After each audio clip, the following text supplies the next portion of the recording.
Peace to the panel, peace to the panel, peace to the chat. Back again, Tri Media in the building. I got my brother True Savior here. What's up? What's up? We wanted to give y'all a quick hit, and then you're gonna see the floodgates open. We like to do this publicly so we get it on record, so that we can see the growth. This is a show really for the archives, really. It's not one of those 3-hour podcasts. I don't have it in me tonight to do a 3-hour podcast, but I think it's powerful enough that I think we need to introduce True Savior on the up and up. I'm gonna tell y'all a story before I introduce True Savior. I'm gonna let Hits get in. Hits, what's going on, brother? What's up? What's up? What's up, everybody? What's up, Truth? How you doing, man? What's up, Hits? Peace to the chat.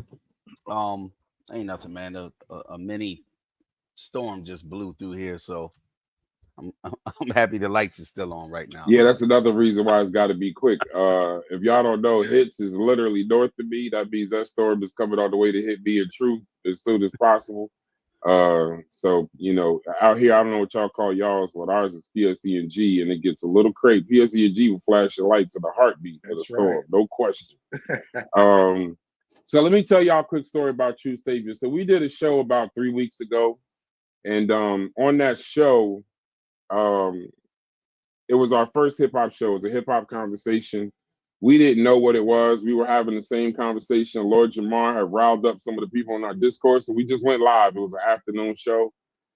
And we were normally averaging around maybe 20 views. We're still working through the process. So, at max, we have maybe 25 people. We go live for about 45 minutes. We're testing out the waters. They always tell you, don't worry about how many viewers you got. Don't worry about the results in the beginning.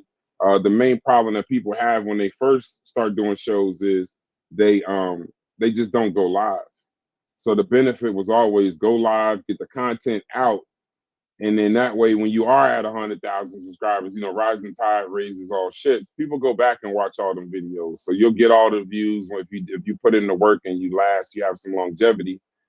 So on that show, though, we ended up going for 6 hours. We went from 70 subscribers to 250 in a matter of days, and we're in the hip hop conversation, right?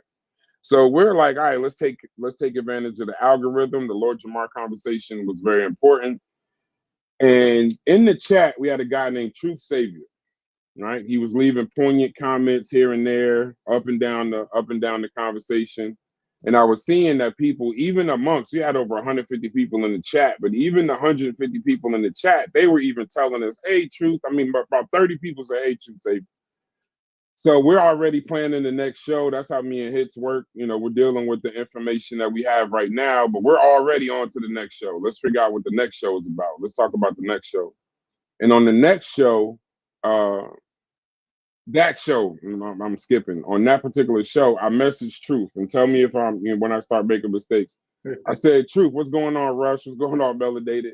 I'm gonna talk to the chat in 1 second after Truth introduces himself in the partnership, and we're gonna have a quick topic, and we're gonna get out of here. It's gonna be a quick show. And so I messaged Truth. I said, Truth, would you be willing to come on? Now, mind you, this is blind. He don't know us. We don't know him.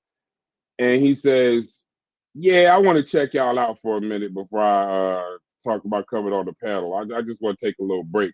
So I said, what are you talking about? In my head, I'm like, wait a minute. Okay, I kind of like the answer, right? Because mostly if somebody's too quick, they're like, yeah, I just jump on the conversation. And then the next show, we had the same 200 people watching, 6, 7, 8,000 views, this, that, and the other. And he said it again. He said, yeah, I'm just trying to check y'all out. I want to see if y'all saying who y'all are and doing what y'all doing. And then finally on the third show, we got him to come on the panel. And I realized what it was. Like, if it's something important, it's something that you could be patient for. If it's something that you really believe in, you'd be willing to show it respect, whatever that is. And that's the relationship to where now, fast forward a month later, we had some conversations in the back chat. The chat has been begging us to do more work with you. We have an interview on our channel. That's our second most popular interview. It's over 3,000 views, I think.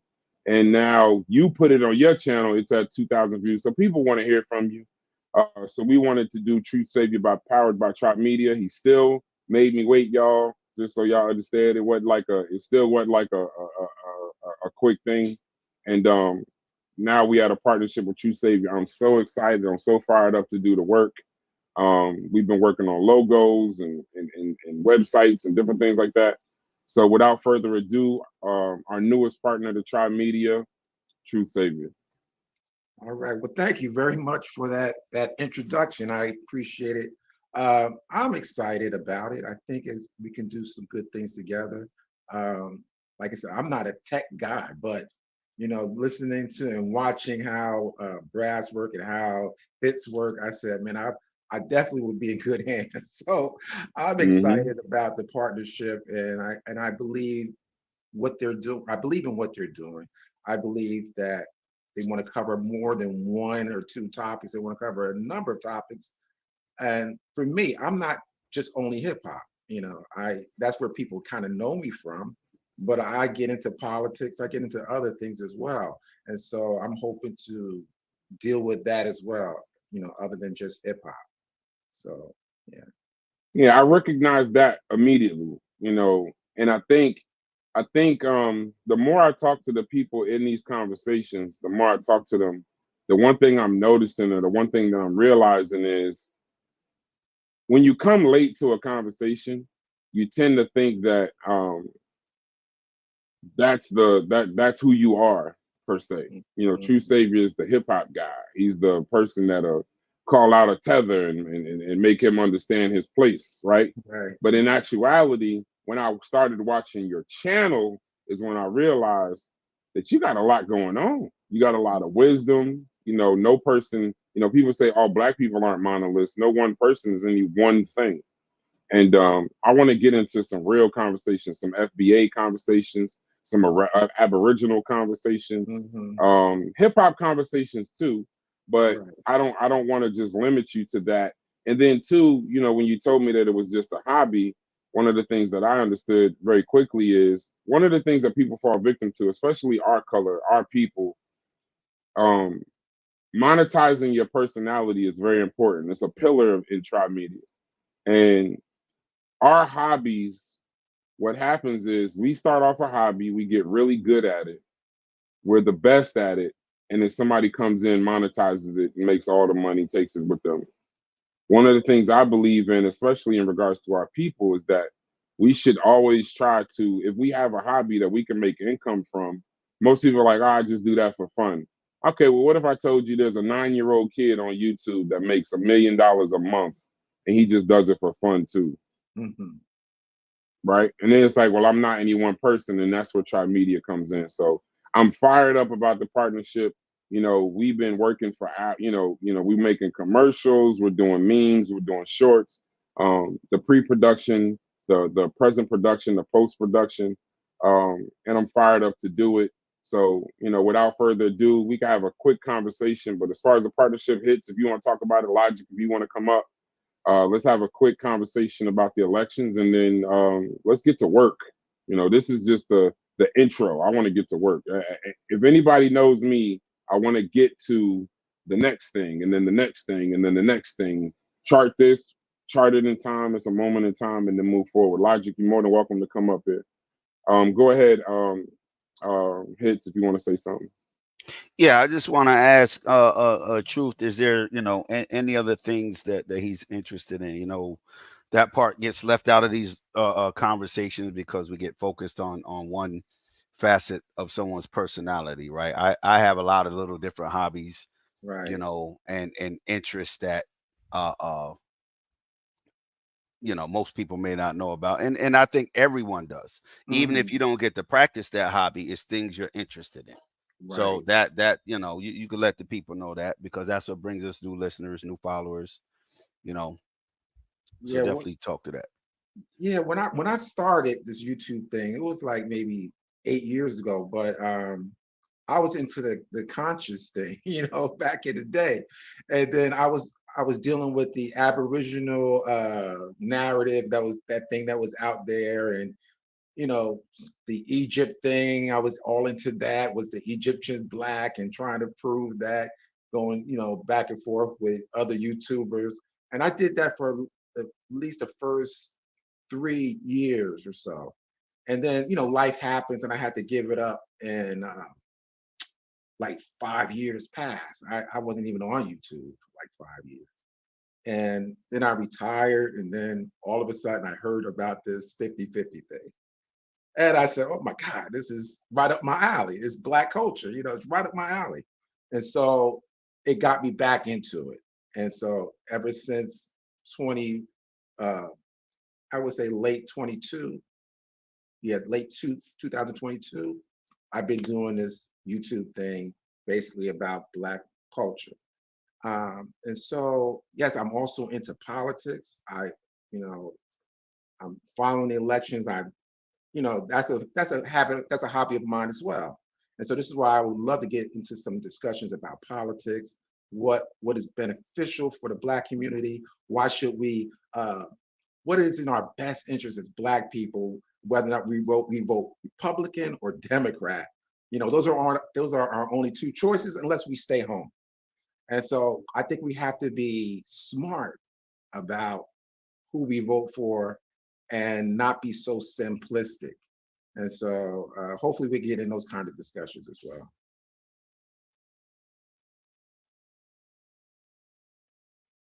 All right, so let's get to it.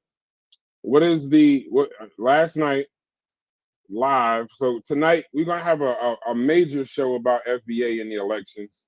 But tonight I just want to discuss two quick topics and then we move forward. I can't. I'd be remiss if I didn't shout out the chat. What's good with Jerome? What's good, Rush? China always in the building. A lot of love for you. Melanated Warrior in the building. Slade, Adrian, Corey. It's gonna be to the moon. Um, Last night, what do you think FBA's representation is in this election? Now, mind you, we're going to do a larger show. I just want to have a quick 10-15 minute conversation about it. And then we're going to do a full show just on it, because I'm going to tell you why I asked this question. Because respect to Kamala Harris, the presidential nominee from the Democratic Party. Um, she is a Black woman. I don't care whatever that judge said. Some judge. What's the judge Joe name? Yeah, Brown, right? Judge Joe Brown. He called her Indian, all this mess. I can't even get into that. They've been trying to get me to have this conversation about Kamala Harris. And the one thing I never wanted to do was I never wanted to I'm in politics, right? That's my degree also. That's why I don't participate in a lot in the hip hop conversations unless it gets political. But the other part of the conversation is that I didn't want to have 4, 5, 6, 7, 8 grown men um, disrespecting a female or discussing a female live. The optics don't look good. Politics is always a messy conversation anyway. You got to try real hard to keep a public political conversation clean. So what I wanted to do was I wanted to do it as a group speak, and then I thought about FBA. Now I don't know what she is, but last night I gotta say I was appalled. A friend of mine, Corey, he always say, you clutching your pearls, right? He from the old school. He'll say like, you see something but clutch your pearls when you get appalled. And one of the things that I saw last night was her rally in Georgia, and I don't know. I don't know exactly how to feel about it. I really don't even like talk about female topics too much without a female on the panel. But I mean, I have to have the conversation right now. I'm at media. Definitely, if there's any females in the chat, I'll put the link in the chat. Y'all definitely could come up and tell me if I'm bugging out. But I don't think that Megan Thee Stallion twerking on stage is was the best representation of where we're trying to go as a country. Now, um, I'm not saying that Trump or the Republican Party is the way, because we're gonna have a second conversation about him real quick. Um, but what did you think when you saw Megan Thee Stallion at a Democratic rally for possibly the next president of the United States? And it's funny, this is hip hop too, that she's twerking live at a rally. What did you think about that?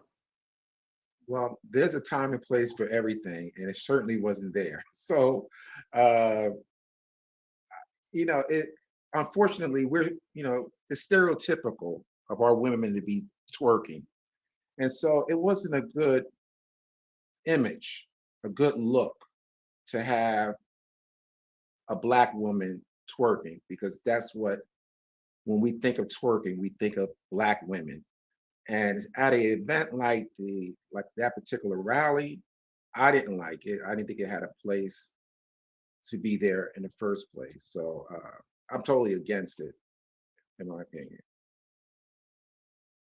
So now I remember, and hits my fault. Hits, jump in whenever you want, bro. I don't want to stop and then add it in. Definitely No, y'all good. Go jump ahead. in. Hey, Bill. Okay, so it's no bones about it. I'm a Republican, right? Not a Republican in the sense of Christian nationalism, not a Republican in the sense of Donald Trump, a Republican in the sense of a lot of the core values of the Republican Party are things that me and my family believe in: less taxes, less government, um, the least amount of government as possible, and entrepreneurship. If I had to say those are the three pillars, those would be the three pillars I believe in: the least amount of government as possible, the least amount of taxes as possible, and pushing people to be entrepreneurs. Um, all the other stuff I know, is hyperbole and rhetoric. When you tell people you're a Republican, you get called every name in the. I've been called Candace the last 3 days. Truth, I've been called Candace Owens more than my real name. In the past 3 days, ever since she made that comment about the sister that was brutally murdered by that policeman, Sonia Massey, may she rest in peace. Mhm.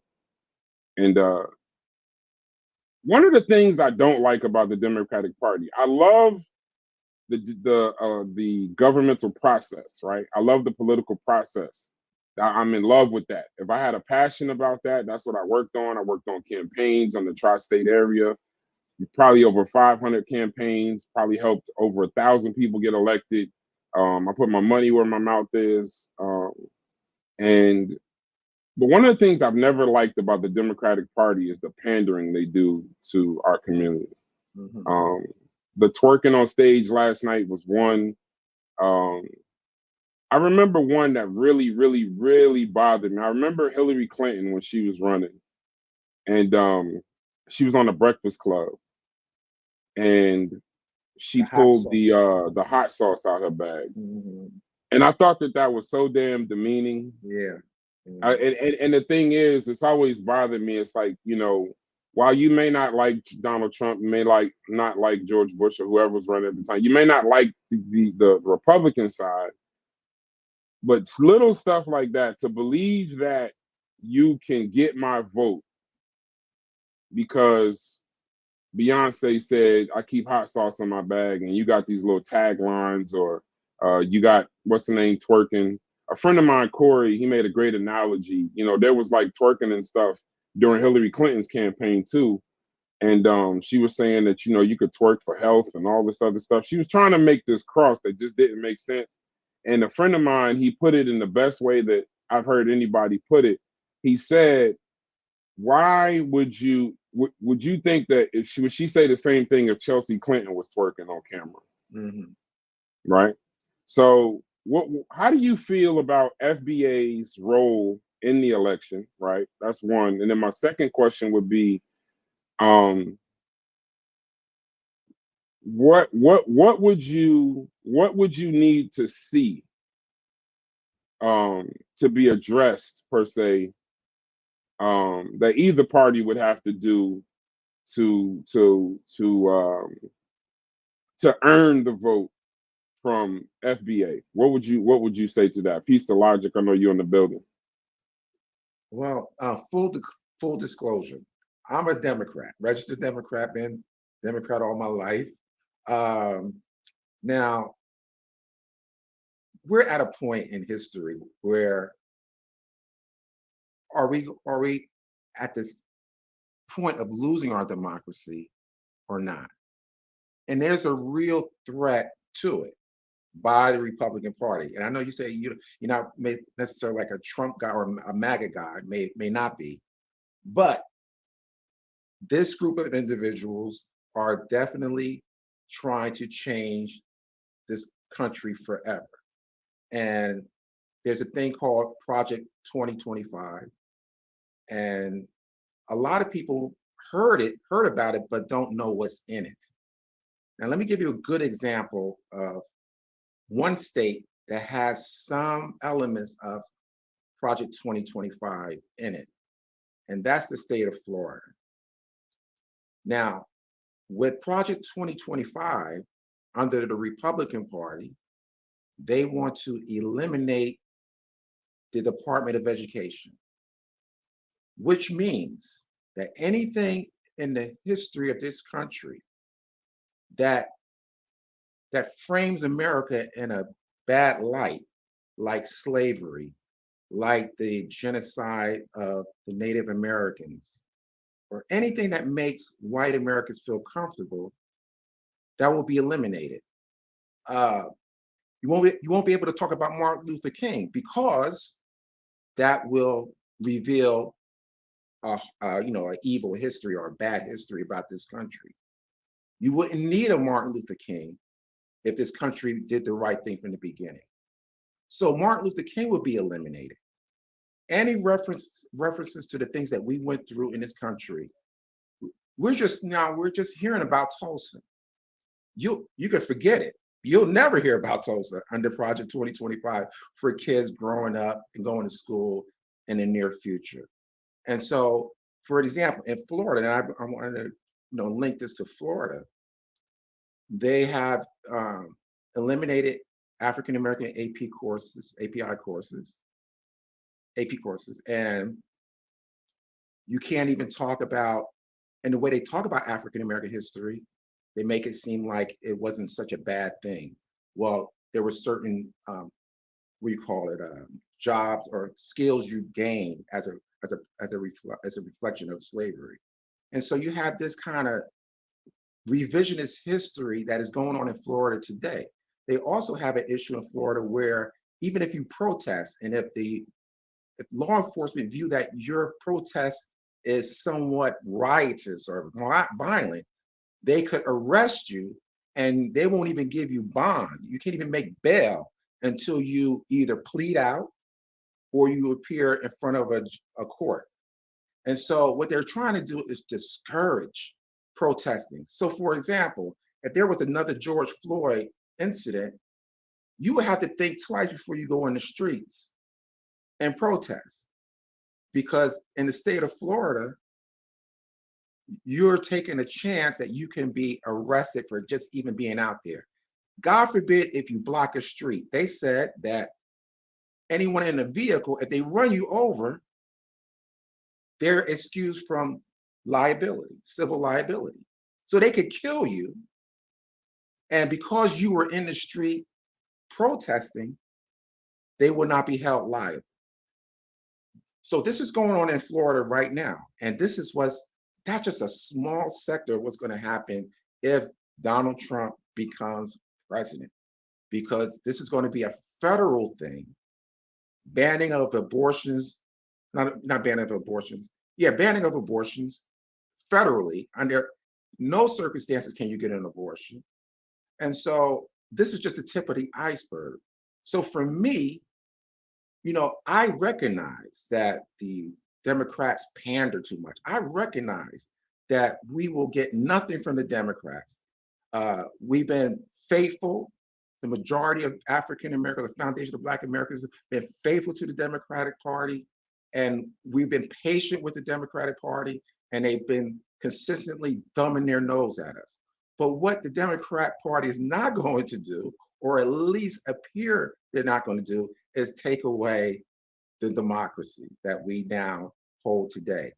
The Republicans are working on that now with Project 2025. So I would encourage people to do the homework and look at those proposals, at least get a summary of the proposals, because I understand it's like a 900-page manifesto, 972.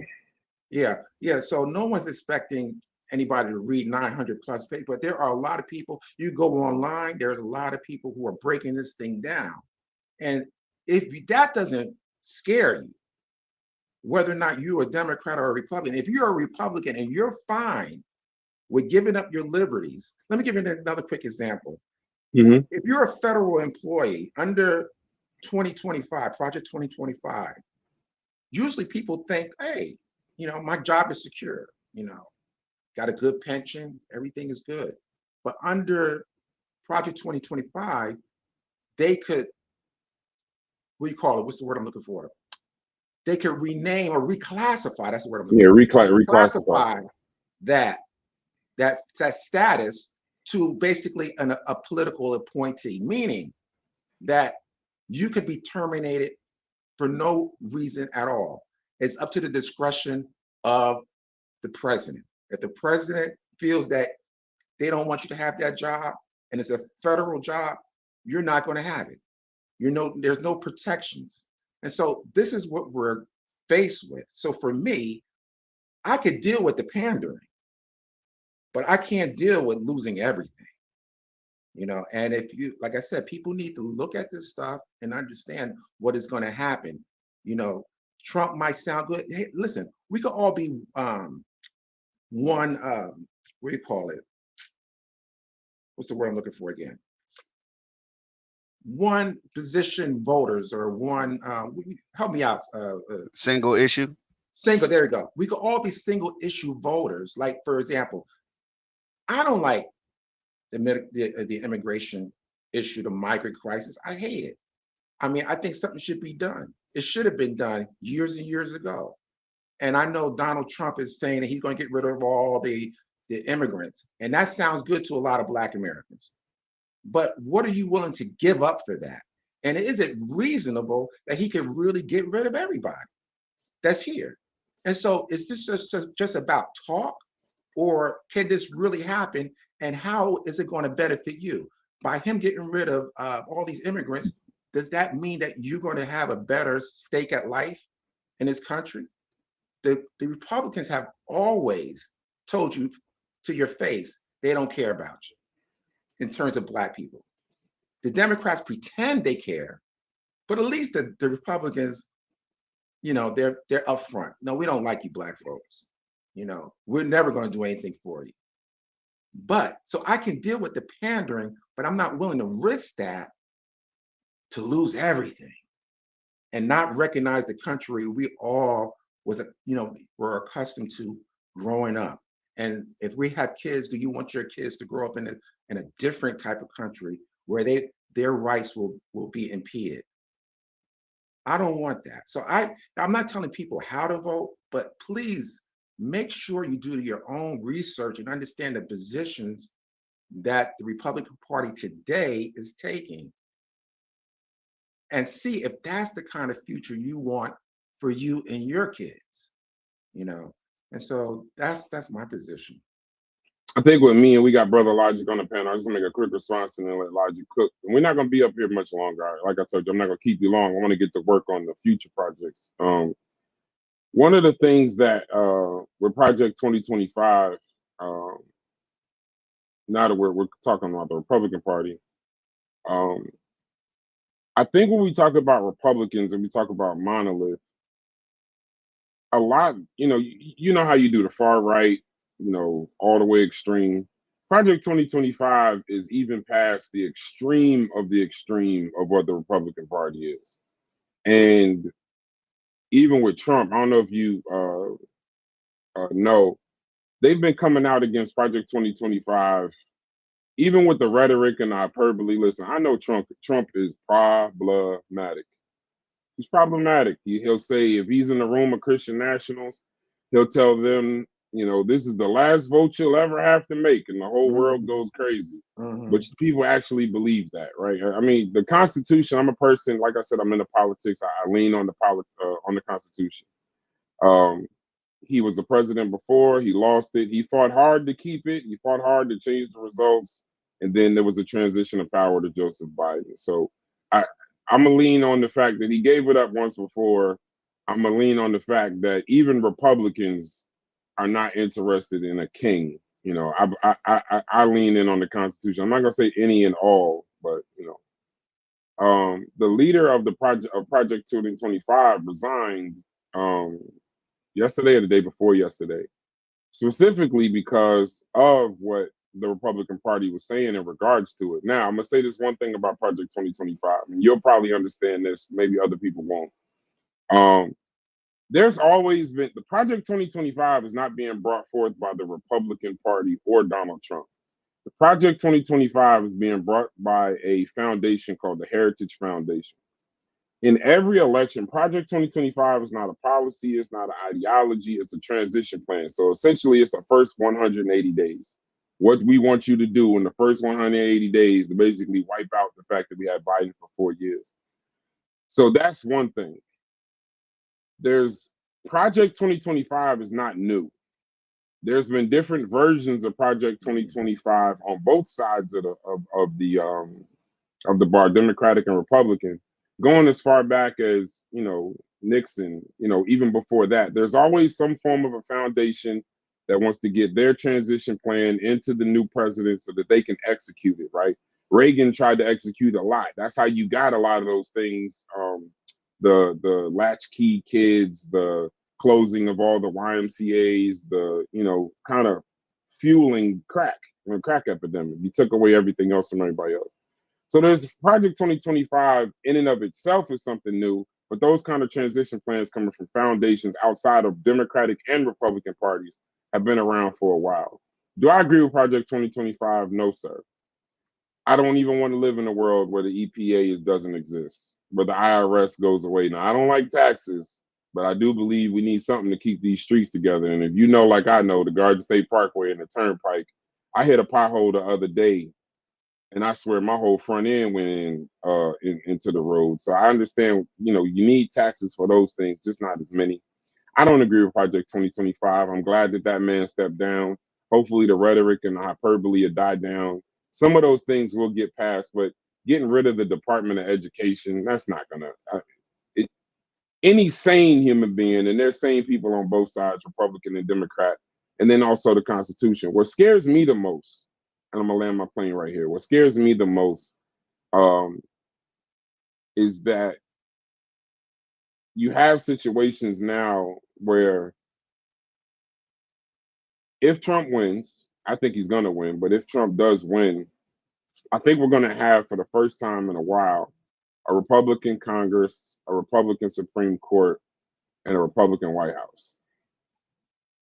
I don't like that on either side. I don't like when it's all Democratic, all Republican, because things start getting pushed through. I like it where you have the checks and balances. I lean on the Constitution. That scares me more, or keeps me up at night more, than that transition plan, because I know 90+% of it and the most extreme things in it won't go through. But Logic, go ahead and state your piece, and then Truth, you can respond, or you can take us out, or do both. Either way, but Logic, go ahead and state your piece. You're on mute.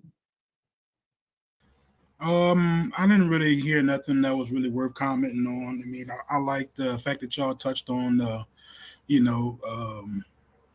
concert that was held at the Democratic National Convention. That was a bit rally, not the convention. Rally. Okay, my bad. The rally. It was a bit inappropriate, right? I think there are a lot of things that we all could say about that, but main thing I want to do is just say what's up to my man Truth up there, man. I'm glad you're a part of what we got going on.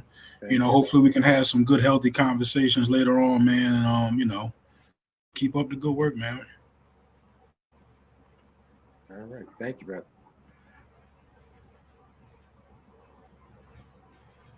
You're on mute, man. Take us out, Truth. We're gonna do another show on Monday night on your channel. We'll figure out all the logistics beforehand, and then I don't know. Take us out. I'm so fired up. I know y'all don't think it seems like I'm fired up. I'm used to going into New York City, into the office, and to doing stuff all the time, and moving and grooving, sitting in front of these computers and working on skits and reels and memes and shorts and all of that. It's a little different for me. So around this time, I've already been 6-7 hours doing this kind of stuff. So it's not that my energy is low. It's like I'm really fired up to get to the next thing. That's always my motive. If you ever see me, that's my goal. I'm trying to get to the next thing. I'm so fired up about this partnership with Truth Savior. It's yeah, I don't got no words. So go ahead, Truth. We're gonna go live from Truth's channel on Monday night, and then we're gonna hit the ground running. Y'all leave some topics, message us in the chat, message us in the comments, and Truth, take us out. All right. Well, let me say this. I hope you're right, Brother Brass, because about Donald Trump's intentions or what he would do or will not do. But you can't forget what he tried to do Yes. January 6th. And these extreme measures, the people that were, had an allegiance to him were willing to do to keep him in office. So I would caution everyone if they think that this can't happen, because I truly believe it can. That's just my opinion. But I know we could talk about that on another time. But again, I want to thank all of you guys for inviting me to be a partner with Tri Media, and I do expect that this channel will grow and do great things. Listen, this is what I want. Everybody that's a partner or affiliate with this channel, send me a list if they have channels themselves, because we all should be subscribing to each other. So if everyone who's associated with this channel has their own channel, I want that list. I want to be able to support, and likewise, I want people to support me who are associated with this channel as well. Yeah, for sure. One of the things we believe, or one of our pillars, is you compete to stay at the bottom, you collaborate to get to the top. Shouts to D Mac, bro. Jersey stand up all day long. But yeah, we like to collaborate to get to the top, and this vision is gonna see itself through, and then when we get to the end, we'll all benefit. We'll all benefit. There's nothing but benefit, because once Black people start working together without all the extra stuff, is a common goal. You'd be amazed to see the things that can happen. You can just look through history. There'll be many people involved in our channels, but the core of our company is African American. So it's gonna be fire. So I'm very fired up. Y'all be on the lookout for the next flyer for the show on Monday night on Truth's channel. I'm gonna get you that flyer up. Today is Wednesday. I'm gonna get you that flyer by Friday morning, no later than Friday morning. And then we'll put it up. We'll get going. We'll show you some of the Metro Cool stuff, and then we'll meet before then. Maybe we'll meet tomorrow or Friday. And I'm fired up to go. So if y'all don't have nothing else, it's another one from Tri Media. I appreciate y'all. Thank y'all for coming out, and be on the lookout. We're gonna kill it.